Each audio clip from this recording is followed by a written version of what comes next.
Recently, LL Cool J was in an interview, and he says he believes that one day people will wake up and realize he's the most important rapper to ever exist.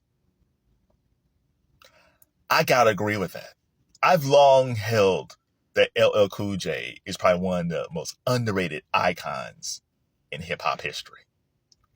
If you're a fan of Jay-Z, Eminem, Kanye, like if you're a fan of any Tupac, Biggie, if you're a fan of any solo rapper, Nas, the basis was him.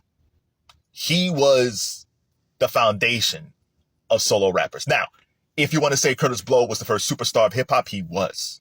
But the thing about Kurtis Blow and hip-hop at that point was that R&B radio hated hip-hop. They really did. They really hated it.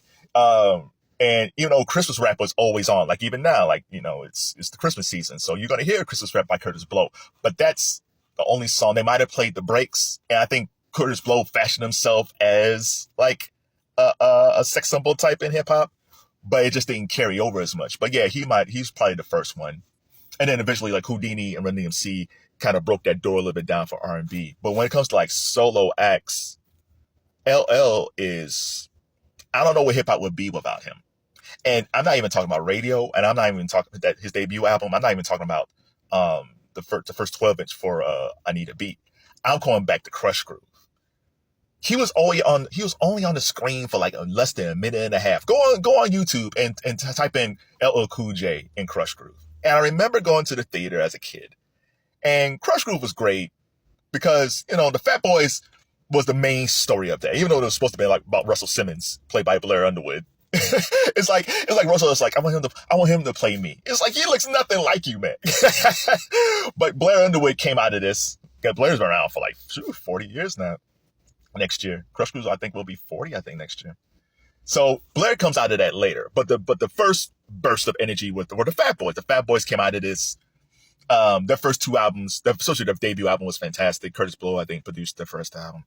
And it became a Three Stooges type situation. And the Fat Boys made these films like Disorderlies that wasn't that great, but it would lead the door, that would open the door that then we'll see Kid and Play and House Party and then Will Smith on Independence Day. So the Fat Boys are very important from that film. But the person that stood out to me was LL. And I didn't know who he was. LL was only on the screen for less than a minute and a half. And he comes in because they're doing auditions. And he's like, hey, we're done with auditions. And E-Love comes in and LL points to him, box! And he starts rhyming, I Need a Beat. And it didn't last that long.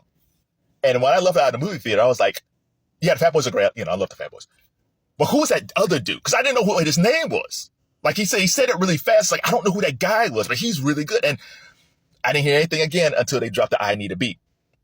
And then they dropped the remix with Cowbells. And then they dropped Radio, which was a really good album, which was produced by Rick Rubin and Jazzy J, I think. And then we get to Bigger Endeavor. So Rick Rubin is off working with the Beastie Boys on License to Ill. And LL pivoted and he chose LA Posse to produce Bigger Endeavor. Now, Radio was a really solid, great album. But Bigger Endeavor is the foundation. It's DMX, it's Dark as Hell is Hot, is Jay-Z's the blueprint. It's Nas, Illmatic. That album, and that album never ranks in the top 10 of anything anymore.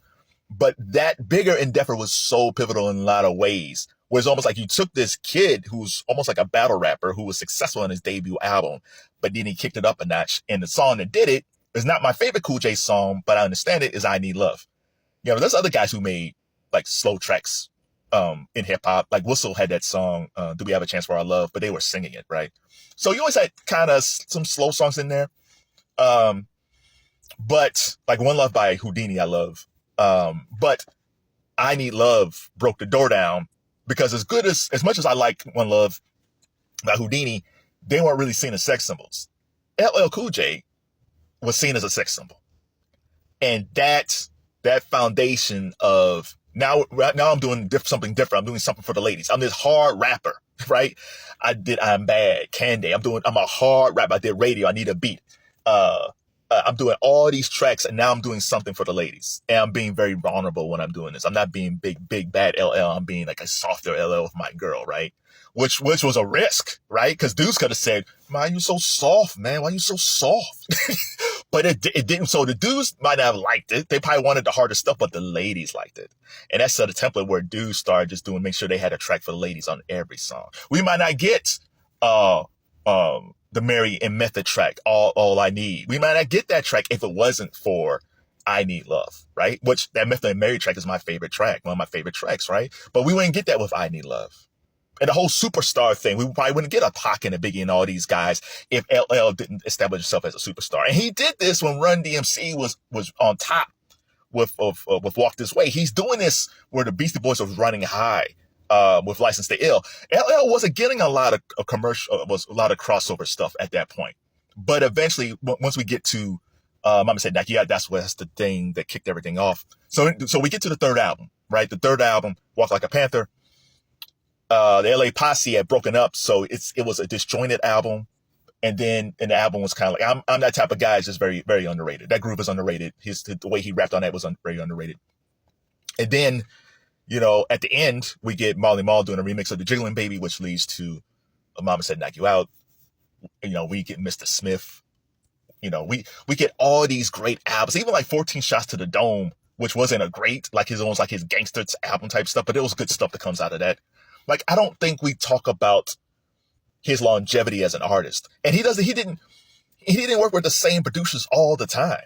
Like, he always pivoted, right? He just went by, he had a good ear. I don't think we talk about what a good ear LL Cool J had. And you mix that in. So he had a good ear for like catchy things, but he also had this battle rapper feel, right? Right? Like, go back to like what he did with Jack the Ripper, with Kool Moe Dee, right? Go back to, even though he lost the battle with Canibus on second round knockout, he lost that battle, but it didn't stop him. Down the road we get, Luv U Better with the Neptunes. Like, he doesn't know how to stop. And now, in a lot of ways, young folks probably know him more from NCIS than they know him from being an artist, right? So that's the rub, where I don't think the young folks know what a great rapper he was and how iconic he is. Now, I'm not going to sit here and say that LL has the same rhyming skills lyrically of like a Rakim or a Nas or a Kendrick Lamar. He's not.